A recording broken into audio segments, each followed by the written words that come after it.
लेकिन यह अप्रत्याशित नहीं था, क्योंकि इस ब्रह्मांडीय फैलाव को उस गणितीय कानून में लिखा गया था जो ब्रह्मांड को संचालित करता है, एक सिद्धांत में जिसे 1 सदी पहले विकसित किया गया था, एक सिद्धांत जिसने स्थान और समय की वास्तविकता को हमेशा के लिए बदल दिया।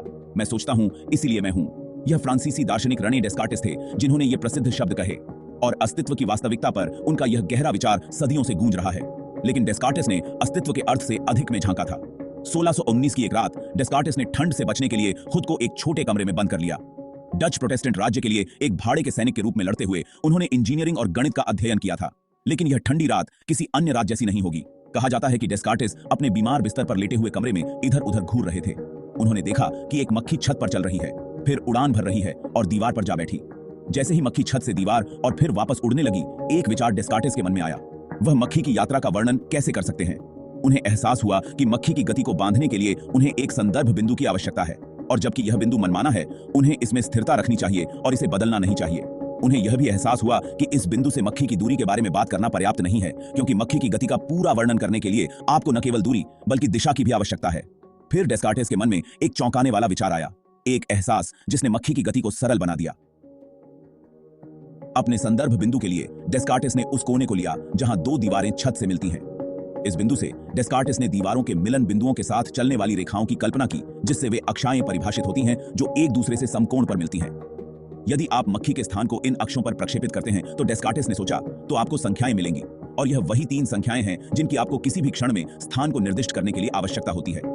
3 संख्याएं जो त्रिआयामी स्थान में एक अद्वितीय स्थान को परिभाषित करती हैं।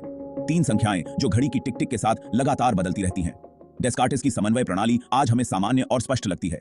बच्चों को यह तब सिखाया जाता है जब वे प्रारंभिक विज्ञान में स्थान और गति का सामना करते हैं। पेशेवर वैज्ञानिकों के लिए समाधान खोजने की शुरुआत के लिए एक कार्टेशियन समन्वय प्रणाली स्थापित करना पहला कदम है। डेस्कार्टिस का नाम सदियों से गूंजता आ रहा है। 1650 में मृत्यु होने पर डेस्कार्टिस इस बात से अनजान थे कि इंग्लैंड के ग्रामीण इलाकों में एक छोटा लड़का बड़ा हो रहा था। यह लड़का आइजक न्यूटन इन समय और त्रिआयामी स्थान की धारणाओं का उपयोग करेगा, इसे उस गणितीय मंच के रूप में स्थापित करेगा जिस पर सभी गति होती है।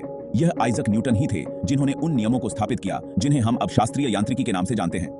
न्यूटन के ब्रह्मांड में समय एक सच्चा पूर्ण होता है, एक एकल घड़ी जो पूरे ब्रह्मांड में चलती है, एक टिक जिसे सभी सहमत होते हैं।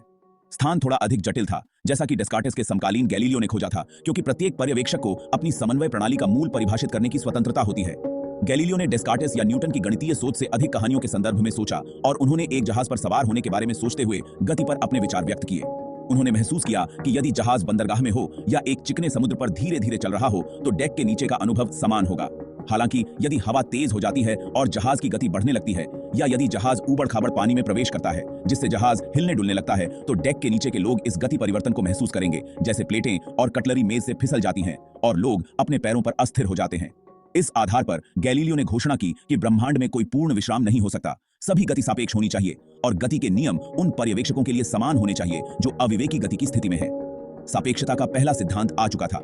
ये विचार न्यूटन के शास्त्रीय यांत्रिकी के समीकरणों में परिलक्षित होते हैं। समान गति में प्रत्येक पर्यवेक्षक न्यूटन के 3 नियमों का उपयोग करके प्रयोगों के परिणामों की गणना कर सकता है।